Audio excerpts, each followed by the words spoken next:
माँ कुछ नहीं होगा तुम। माँ जी आंखें खोलिए। माँ कुछ नहीं होगा। आंखें खोलिए माँ जी। माँ जी आंखें खोलिए, आंखें खोलिए माँ जी। डॉक्टर साहब देखिए ना मेरी माँ को क्या हुआ है। आप लोगों को पहुंचने में थोड़ी देर हो गई है। She is no more. I am sorry. आप लोगों को पहुंचने में थोड़ी देर हो गई। She is no more.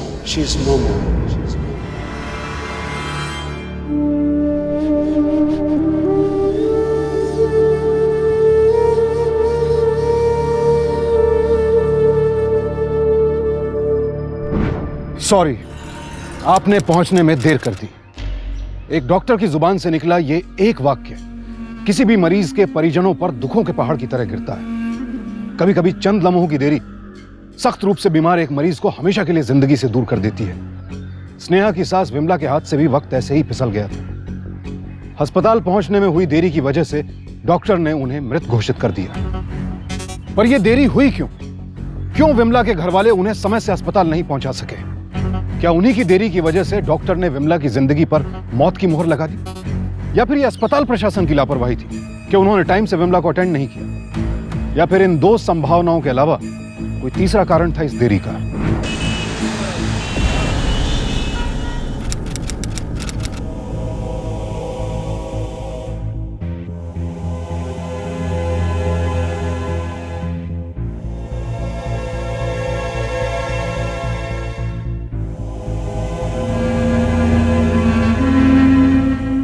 Corporate आप करेंगे कि हम करेंगे? मुझे हॉस्पिटल जाना है। बैरिकेड हटाइए, जल्दी करिए। आप पीछे रहिए। चलो पीछे रहिए। इंस्पेक्टर साहब, मेरी सासू माँ की तबीयत बहुत खराब है, प्लीज हमारी गाड़ी को आगे जाने दीजिए। पीछे रहो, पीछे रहिए आप। इंस्पेक्टर साहब इमरजेंसी। आप पीछे रहिए, पीछे रहो। इमरजेंसी।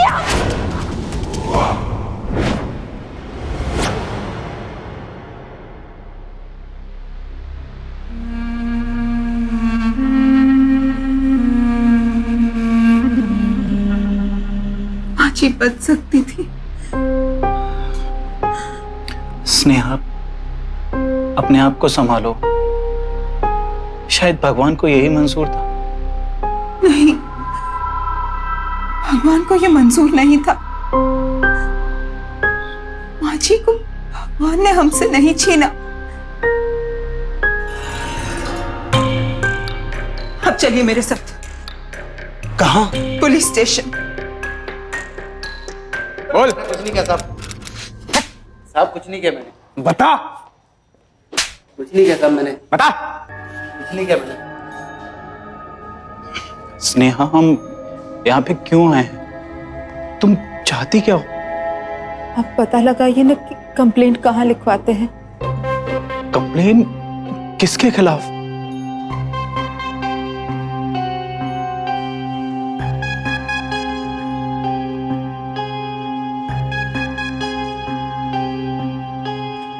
सर, एक कंप्लेंट लिखवानी है। बैठिए।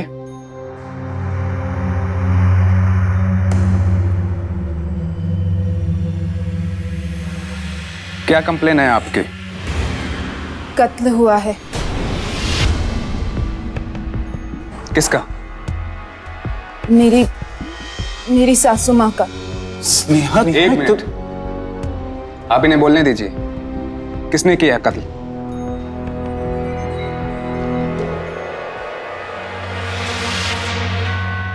आप घबराइए नहीं, बताइए।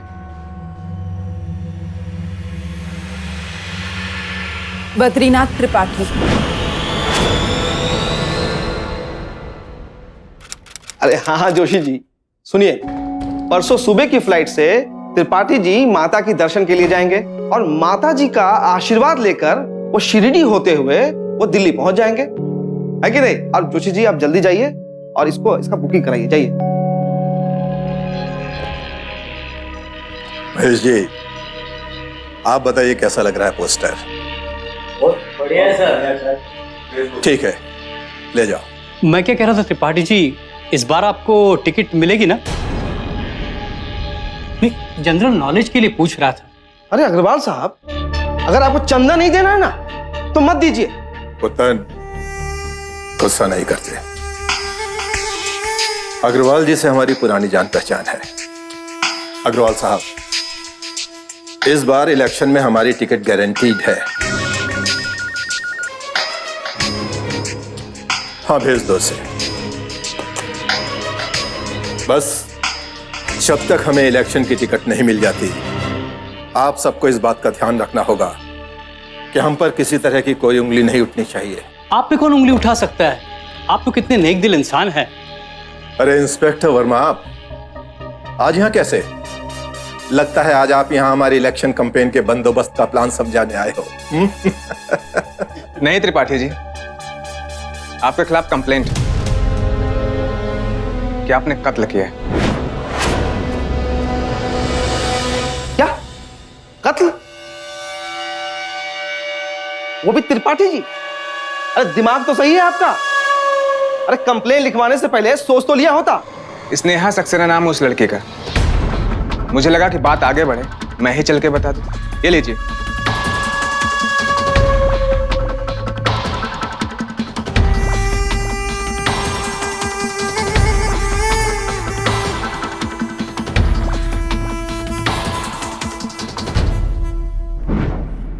तो क्या यह था इस केस का तीसरा पहलू?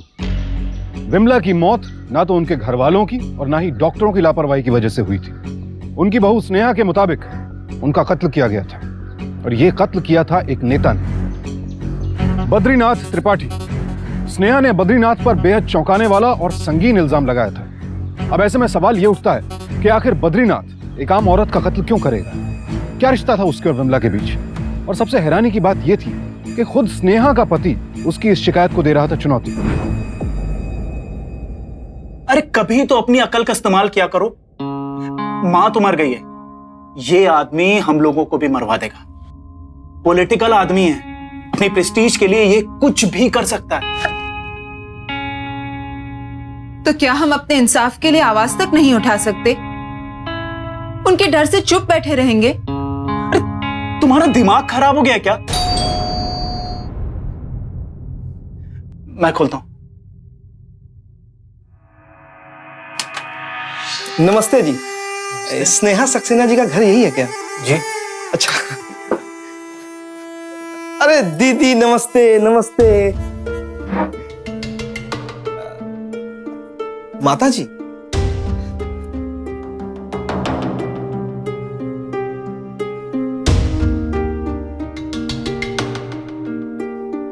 जी मैं पुत्तन, बद्रीनाथ त्रिपाठी जी का सेक्रेटरी हूं मैं। उन्होंने ही भिजवाया है सब। हाँ,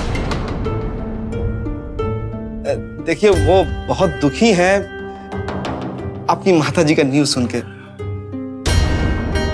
अरे अग्रवाल जी, आप जानते हैं ये कौन है? अरे बद्रीनाथ जी ने इनसे मिलने कहा है, तो जरूरी कोई महान हस्ती होंगे। विनय सक्सेना। अरे नैनीताल हाई स्कूल से 12वीं में 59% और फिर हल्द्वानी यूनिवर्सिटी से कॉमर्स में ग्रेजुएशन की, और उस समय से लेके आज तक 12 साल। अरे ये जो हिमेश बिल्डर्स हैं उनके यहाँ पे क्लर्कगिरी कर रहे हैं। अच्छा बैठी बैठी बैठी बैठी।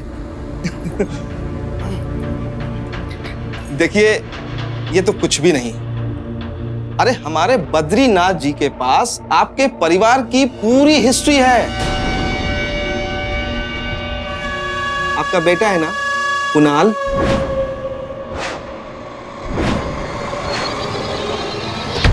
10 साल का है ना? है? सुना है वो देहरादून में अपने मामा जी के घर पर रह के पढ़ता है। अरे इतनी इंफॉर्मेशन तो नेट पे नहीं है जो हमारे त्रिपाठी जी के पास है। अरे अग्रवाल साहब निकालिए ना, दीजिए। देखिए त्रिपाठी जी का जो दिल है ना बहुत बड़ा। वो तो खुद हाथ जोड़कर माफी मांग रहे थे आपसे। अब इलेक्शन का प्रेशर ना होता तो खुद आते आप लोगों से मिलने के लिए। अच्छा हाँ, वो जो हॉस्पिटल था ना जिसमें आपकी मदर का डेथ हुआ था, उस हॉस्पिटल में आपके पूरे परिवार के लिए लाइफ टाइम ओपीडी फ्री। और देखिए ये जो कुछ टिकट्स है, 2 टिकट्स कश्मीर की, 6 नाइट्स और 7 डेज के लिए 5 स्टार होटल में फ्री। और शॉपिंग के लिए कुछ कैश भी है, ये देखिए, रख लीजिए। अरे अब दीदी मना थोड़ी ना करेंगी, रख लीजिए। अरे हाँ, अरे दीदी, आज पुलिस स्टेशन जाके वो जो FIR किया था ना आपने त्रिपाठी जी के खिलाफ, वो वापस ले दीजिए। नमस्ते। नमस्ते। ठहरिए।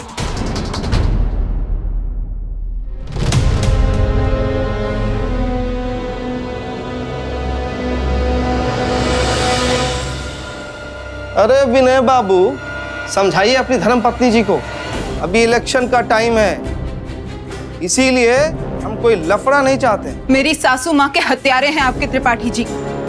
इलेक्शंस जीतकर समाज सुधारक खाक बनेंगे। अब जाइए यहां से।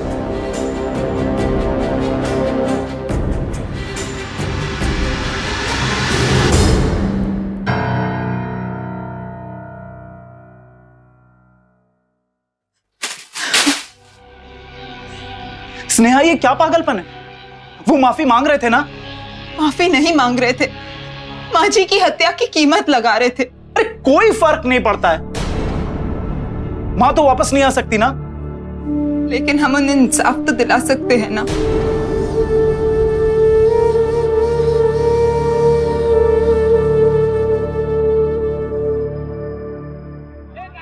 जैसा कि आप लोग देख रहे हैं, जन उद्धार पार्टी के कार्यकर्ता सड़कों पर उतर आए हैं। उनका कहना है कि वो सरकार को मनमानी करने नहीं देंगे, इसलिए आज वो पूरे शहर में बंद का ऐलान करते हैं। कोई पब्लिक ट्रांसपोर्ट दुकानें आदि नहीं खोलेंगे। स्नेहा, मेरी शर्ट कहाँ है? वहीं कबर्ड में है, देखो पहले दराज में। स्नेहा, मेरा मोबाइल कहाँ है? अरे देखो सामने टीवी पर है, लो चाय पी लो।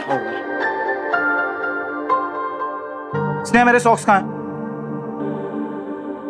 अरे स्नेहा, मेरे सॉक्स कहाँ हैं? विनय वहीं है।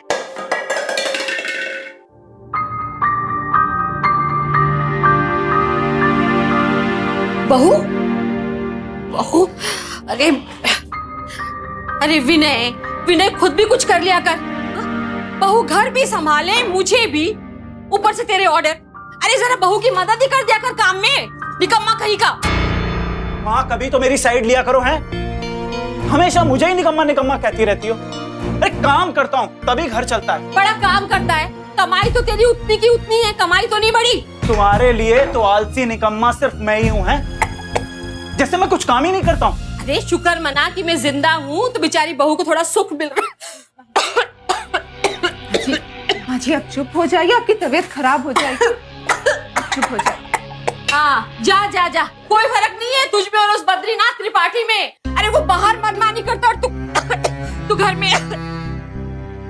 माँ जी, आप शांत हो जाइए, आप नाश्ता कीजिए ना। नहीं करना है मुझे नाश्ता। जाने दे बहू, अभी वापस आ जाएगा, जाने दे उसे।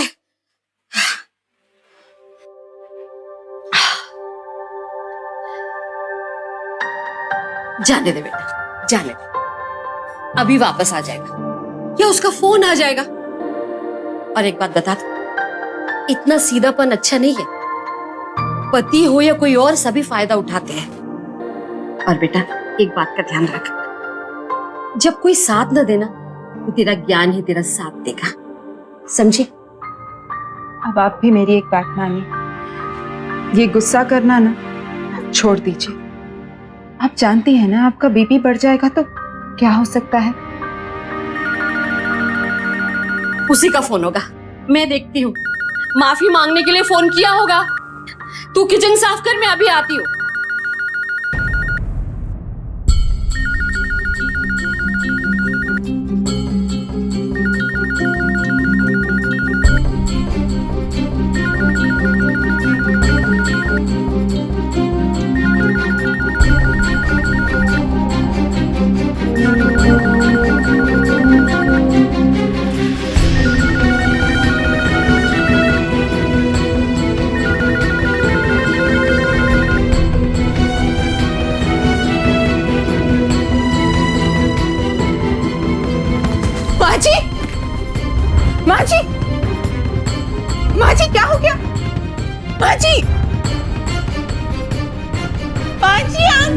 बोलिए।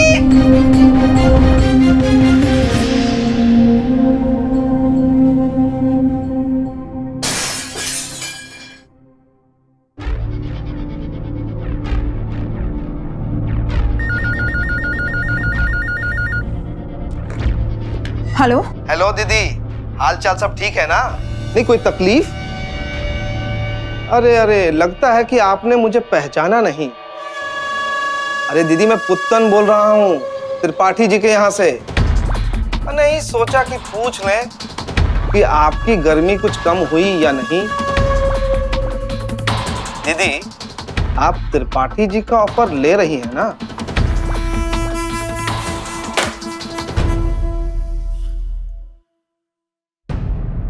बद्रीनाथ के लोगों का यूं स्नेहा के घर आकर उसे खरीदने की कोशिश करना, उसे डराना, धमकाना, तोड़फोड़, धमकी भरे फोन, ये सब स्नेहा को चुप कराने के जरिए थे। और इनसे ये बात तो साफ थी कि विमला की मौत से बद्रीनाथ का कोई ना कोई ताल्लुक तो जरूर है। तो क्या स्नेहा का ये इल्जाम सही था कि बद्रीनाथ ने ही विमला का कत्ल किया था?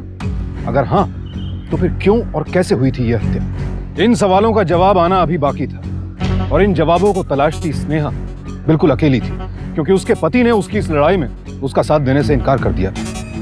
बद्रीनाथ की धमकियां, पति का यूं साथ छूटना, इन सब बातों ने स्नेहा के इरादे को कमजोर करने के बजाय और मजबूत कर दिया था।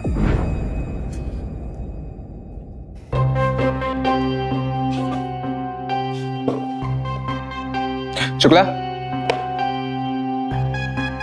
ये फाइल जरा वहां देखे। सर, आप मेरी बात क्यों नहीं सुन रहे हैं?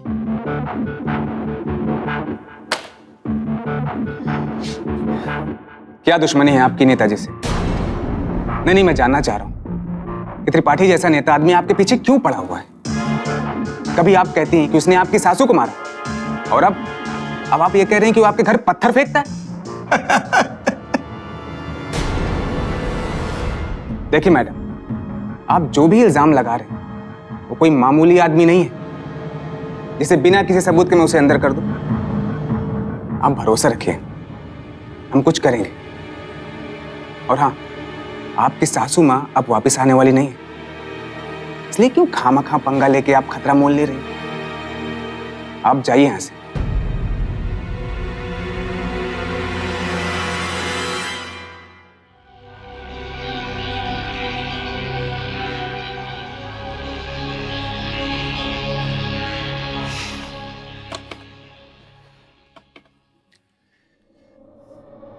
त्रिपाठी जी प्रणाम।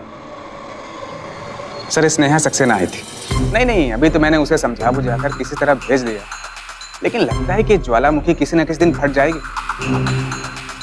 आप कुछ करिए सर। जय हिंद। स्नेहा, स्नेहा, मेरा प्रमोशन हो गया है, सेक्शन ऑफिसर बन गया हूं मैं। आज माँ होती ना तो बहुत खुश होती।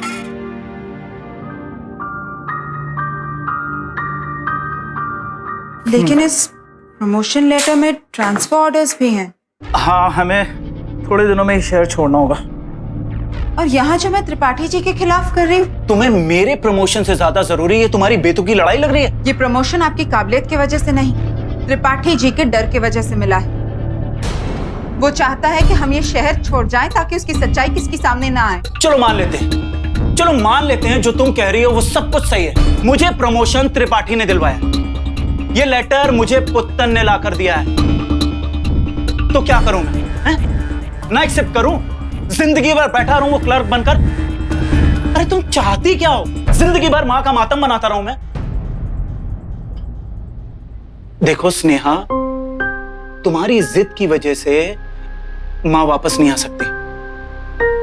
अगर हमारे चुप रहने से हमें फायदा मिलता है तो क्यों नहीं? देखो स्नेहा, ये मौका जिंदगी में दोबारा नहीं मिलेगा।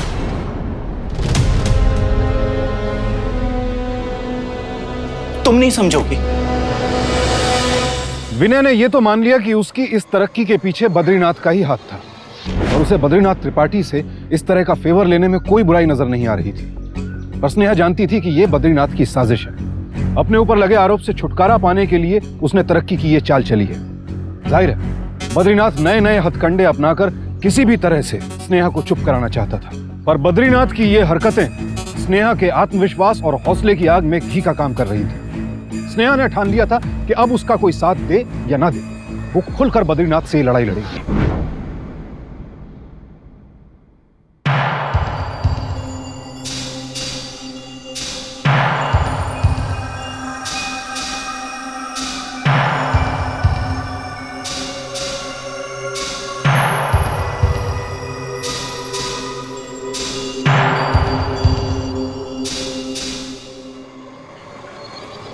त्रिपाठी जी, त्रिपाठी जी, त्रिपाठी जी, क्यों नजरें चुरा रहे हैं आप मुझसे? नेता हैं आप, लेकिन किसी के कत्ल का इल्जाम भी है आप पर। कब तक मुझसे भागेंगे या मुझे धमका कर चुप कराने की कोशिश करेंगे? बोलिए। अग्रवाल साहब, हम अभी आते हैं। जी। पुतन, इसको संभालना होगा। बात यहां तक पहुंची है तो बाहर भी जा सकती है, लेकिन गुस्से से नहीं, ठंडे दिमाग से काम लेना। और हाँ, प्रेस को, मीडिया को और अपोजिशन वालों को इस बात का पता नहीं चलना चाहिए।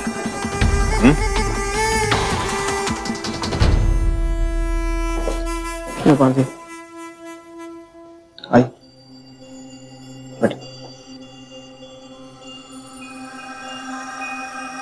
दीदी, त्रिपाठी जी की बात मान लो। अरे वो तो इतने भले इंसान हैं कि आपकी जिंदगी बदल देंगे। दीदी, एफआईआर वापस ले लो ताकि तुम्हें कोई और तकलीफ ना आए। एफआईआर तो मैं वापस नहीं लूंगी और ना ही आपकी इस धमकी से डरूंगी। जब तक त्रिपाठी जी अपनी गलती नहीं मान लेते तब तक मैं चुप नहीं बैठूंगी। जो जो स्नेहा के कदम त्रिपाठी की तरफ बढ़ रहे थे, बद्रीनाथ का डर भी बढ़ता जा रहा था। डर अपने ऊपर कत्ल का इल्जाम लगने का, डर इलेक्शन में टिकट ना मिलने का। कुल मिलाकर बद्रीनाथ को अपनी बर्बादी का डर था और वो किसी भी कीमत पर अपना पॉलिटिकल करियर दांव पर नहीं लगाना चाहता था। लिहाजा उसने स्नेहा को चुप कराने के लिए एक नई साजिश रची।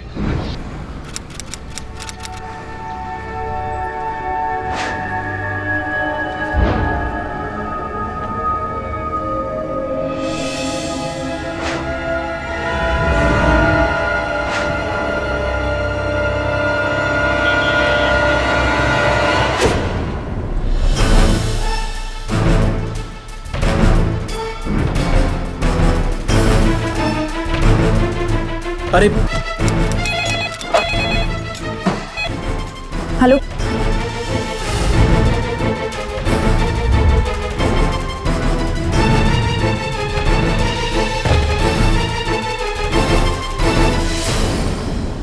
नमस्ते दीदी। अरे आप घबराइए नहीं, हम हैं ना। अरे देखिए कितना वीआईपी ट्रीटमेंट मिल रहा है विनय बाबू को। अरे दीदी, आप घबराइए नहीं। अरे बस थोड़ी हड्डी पसली टूटी है बस। अरे बाल बाल बच गए। दीदी, आप एकदम परेशान मत होइए, ये सारा खर्चा जो है हमारे नेताजी उठाएंगे। आप तो बस विनय बाबूजी का अच्छे से ख्याल रखिए ताकि ये जल्दी से जल्दी घर वापस आ सके।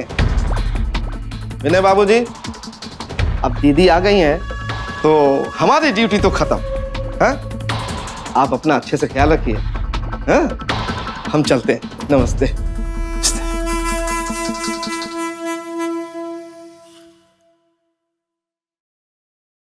ये यहाँ वाकई में आज बाल बाल बच गया मैं। अगर वहां पुत्तन टाइम पर नहीं पहुंचते ना।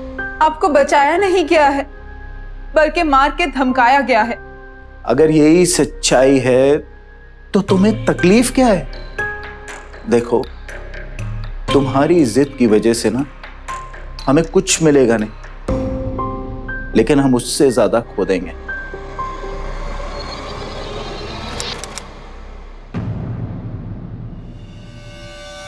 शुक्ला जी, बद्रीनाथ जी, बात को जितना हो सके उतना जल्दी खत्म करो। पार्टी में बात फैल चुकी है, बाहर जाएगी तो प्रॉब्लम हो सकती है, और अगर ऐसा हुआ तो आपका इलेक्शन का टिकट भी कैंसिल हो सकता है। मामला संभाल लीजिए जल्दी।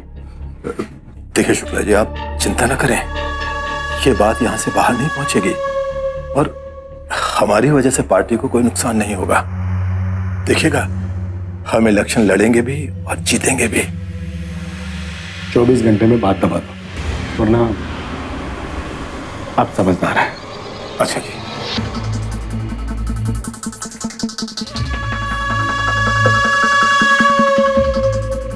पुतन, अगर इस बार कुछ गड़बड़ हुई तो ये शुक्ला तो हमें पार्टी से निकाल कर ही दम लेगा। अब तुम्हारे ही हाथ में सब कुछ है।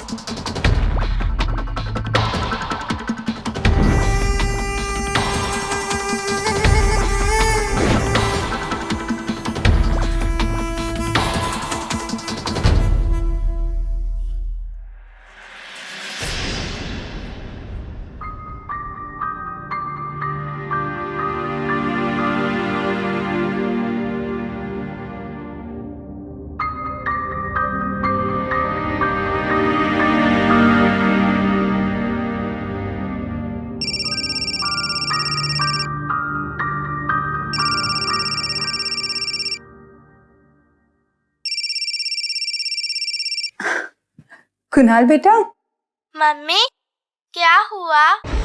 क्या हुआ मतलब? सुबह से स्कूल में किसी अंकल के फोन आ रहे हैं कि आपका एक्सीडेंट हो गया है। नहीं बेटा, ऐसी कोई बात नहीं है। वो पापा को थोड़ी चोट लगी थी, बस हम कल सुबह तो घर आ भी जाएंगे। मामा है वहाँ पे, ज़रा मेरी उनसे बात कराना। Hello hello Kunal, hello.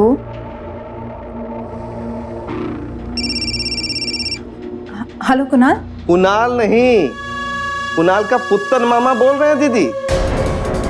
अरे अब तो आपको बात समझ में आ ही गई होगी। अब दीदी एक काम करो, आपके पास में जो खाने की ट्रे है ना, उसमें एक प्लेट के नीचे एक सफेद इन्वेलप रखा है, उसमें एक लेटर भी है, उसे ना आप निकाल दो और जल्दी से एक साइन कर दो, वरना आज तो सिर्फ धमकी आई है और कल पता नहीं और क्या बड़ा हो जाए। नहीं दीदी, इसमें साफ साफ लिखा है कि आप नेता बद्रीनाथ त्रिपाठी के ऊपर कत्ल के इल्जाम को वापस ले रही हैं और आपको उन पर किसी भी गैर कानूनी बात का शक नहीं है। और दीदी, ये लेटर मुझे कल दोपहर 12:30 बजे तक मिल जाना चाहिए। कुणाल को तो हम अपने पास बुला लेंगे और पता नहीं आपको उससे कम मिलवाएंगे।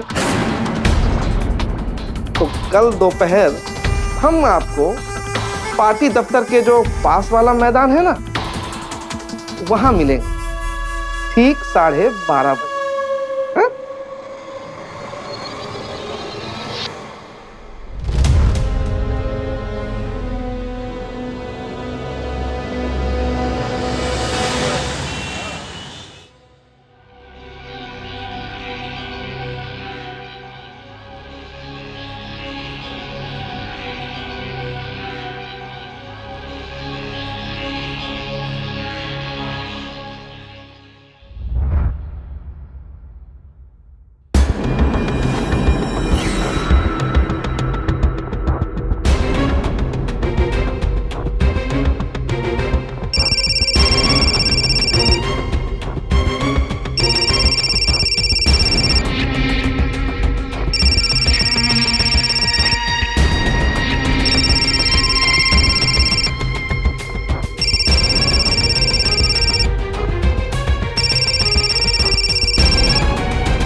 कल शाम पुत्तन का फोन आया था ना, चिट्ठी कहां है? चिट्ठी कहां है?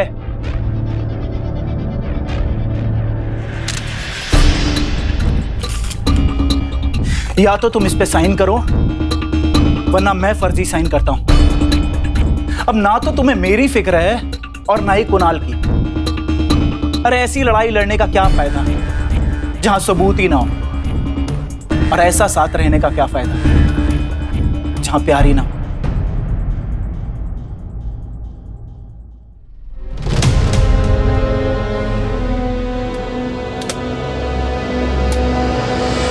सबूत है। सबूत? साइन। साइन।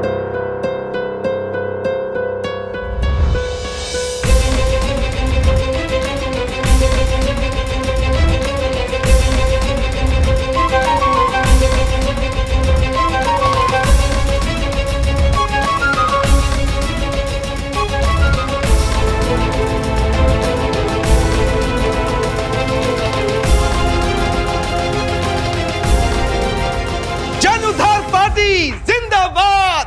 त्रिपाठी जी जिंदाबाद! बद्रीनाथ त्रिपाठी जी ने पिछले 1 साल जनता के हित में जो कार्य किए हैं, उसे देखकर पार्टी की ओर से उन्हें इस बार का इलेक्शन का टिकट देना बनता था। पार्टी का अध्यक्ष होने के नाते मुझे इस बात का गर्व है कि पिछले 1 साल में त्रिपाठी जी ने शहर के छोटे कस्बों, रिक्शा वालों और आम जनता के साथ में मिलकर उनकी सोच में सोच मिलाकर सरकार को इस बार के लिए मजबूर किया कि उनके लिए कदम उठाए।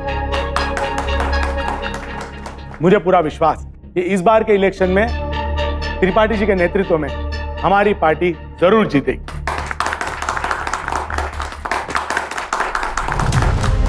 त्रिपाठी जी जिंदाबाद! लेकिन क्या एक हत्यारे को देश का नेता बनने का हक है?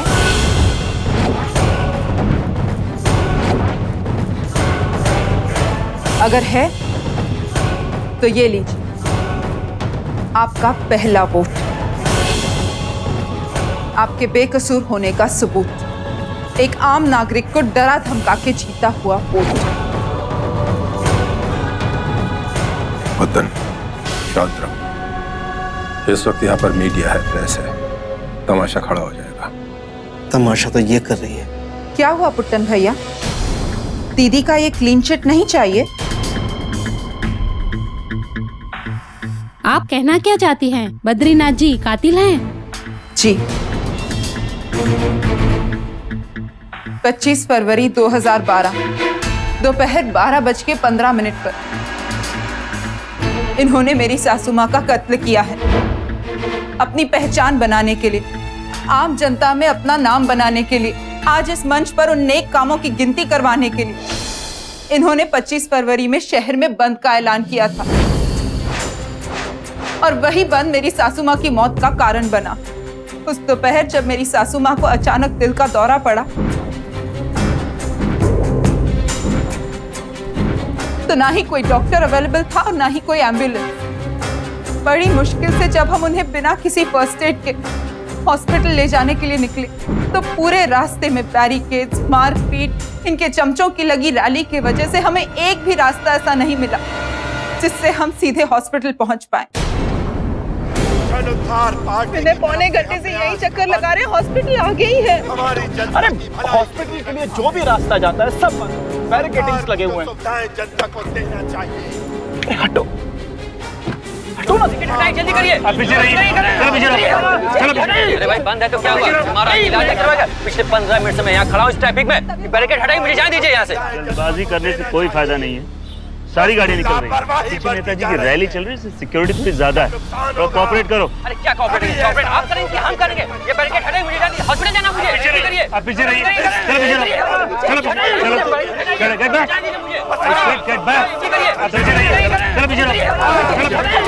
इंस्पेक्टर साहब, मेरी सासू माँ की तबीयत बहुत खराब है, प्लीज हमारी गाड़ी को आगे जाने दीजिए। पीछे रहो, पीछे रहिए। इंस्पेक्टर साहब इमरजेंसी। आप पीछे रहिए, पीछे रहो। इमरजेंसी। आप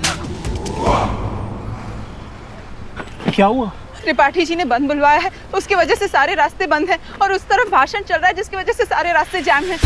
हमें पीछे वाले रास्ते से माँ जी को हॉस्पिटल ले जाना होगा। अरे लेकिन पीछे तो गली है, वहां पे गाड़ी जा नहीं सकती है।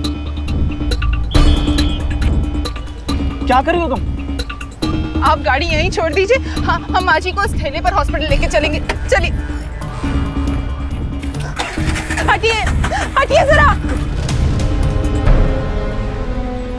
माँ जी संभाल के पकड़ो तुम उधर आओ, तुम आओ। हटिए सामने से, हटिए। माँ बस पास में ही है माँ। माँ जी हिम्मत रखिए।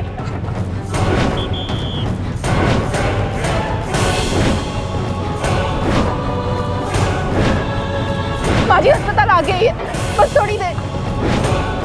माँ कुछ नहीं होगा तुम्हें। माँ जी आंखें खोलिए, आंखें खोलिए माँ जी। डॉक्टर साहब देखिए ना मेरी माँ को क्या हुआ है। आप लोगों को पहुंचने में थोड़ी देर हो गई है। She is no more. Doctor ने कहा आने में देरी कर दी, लेकिन देरी क्यों हुई? बद्रीनाथ त्रिपाठी जी के बेवजह बुलाए बंद के कारण, जो अगर ना होता तो आज मेरी सासू माँ जिंदा होती। कत्ल किया है इन्होंने। अरे वाह, हमारी देश सेवा पर लांछन लगा रही हो आप। आपकी सासू माँ की मौत हार्ट अटैक की वजह से हुई थी। ये अलग बात है कि उस वक्त पूरे शहर में बंद था, लेकिन हमने ये बंद जनता के हित को ध्यान में रखते हुए बुलाया था, ताकि रोजमर्रा की जिंदगी में आम आदमी को जो प्रॉब्लम्स होती हैं, जो तकलीफें झेलनी पड़ती हैं, उस पर विचार विमर्श होना चाहिए, बदलाव आना चाहिए, इसलिए लगाया था बंद। आपके बुलाए बंद की वजह से जो आम दिक्कतें नहीं भी होती हैं, वो भी बढ़ जाती हैं।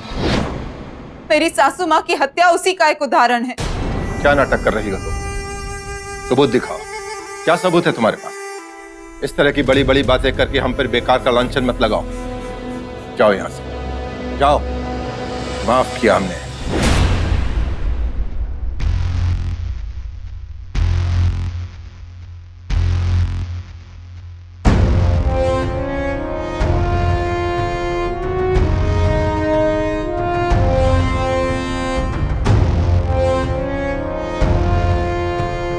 सबूत है।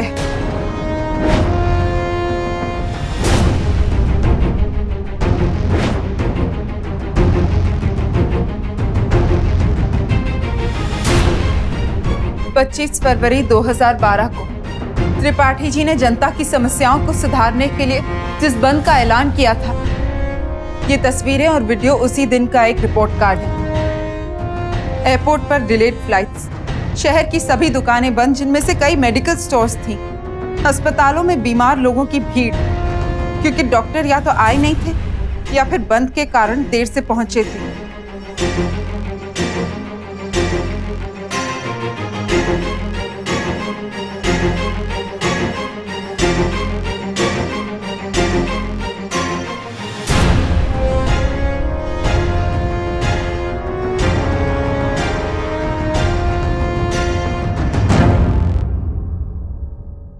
आप जो कहना चाहती हैं मैं समझ सकता हूं। बद्रीनाथ त्रिपाठी जी ने जो बंद का ऐलान किया था, उसे लोगों की सहूलियत से ज्यादा लोगों को दिक्कतों का सामना करना पड़ा, और वो दिक्कतें रोजमर्रा की दिक्कतों से कई ज्यादा थी। इसमें आम जनता के साथ साथ देश की अर्थव्यवस्था को भी बहुत नुकसान पहुंचा है। ये बंद के कारण आपकी सासू माँ की मौत हो गई। एक तरह से श्री बद्रीनाथ त्रिपाठी इस मौत के लिए जिम्मेदार हैं, और आपके गुनहगार भी। पार्टी का अध्यक्ष होने के नाते मैं इसकी जिम्मेदारी लेता हूं, और आपसे तहे दिल से माफी मांगता हूं, और हमसे जितना हो पड़ेगा हम आपको उसका मुआवजा देंगे। नहीं सर, हमें कोई मुआवजा नहीं चाहिए।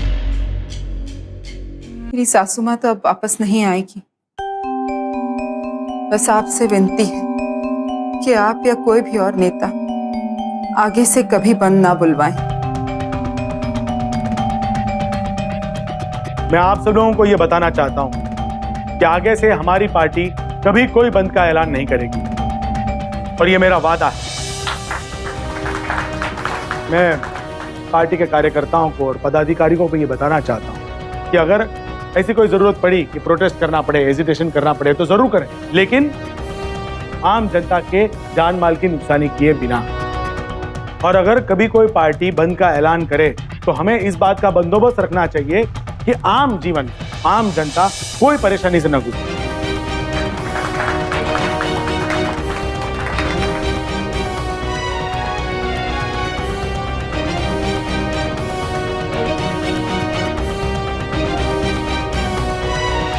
आखिरकार स्नेहा की जीत हुई। बेशक इस जीत से उसे अपनी सासू मां तो वापस नहीं मिल सकी, लेकिन अपने पति का विश्वास जरूर मिला। उसने कम से कम लोगों को जागृत तो किया कि वो आवाज उठा सकें ऐसे लोगों के खिलाफ जो प्रजातंत्र का मजाक उड़ाकर आम आदमी की जिंदगी के साथ खिलवाड़ करते हैं। और यह मुहिम हम सबको जारी रखनी होगी। द कॉन्स्टिट्यूशन ऑफ इंडिया यानी भारतीय संविधान के 1949 में रचित आर्टिकल 21 के तहत no person shall be deprived of his life और physical liberty except according to the procedure established by the law, यानी किसी भी व्यक्ति को उसके प्राणों या दैहिक स्वतंत्रता से विधि द्वारा स्थापित प्रक्रिया के अनुसार ही वंचित किया जा सकता है, अन्यथा नहीं। और जिन हालात में मिसेस सक्सेना यानी स्नेहा की सास की मौत हुई, वो हालात कानून द्वारा स्थापित नहीं किए गए थे। स्नेहा की तरह हम सबको भी जागरूक होना होगा। संविधान में सुरक्षित अपने अधिकारों की जानकारी हम सबको होनी चाहिए।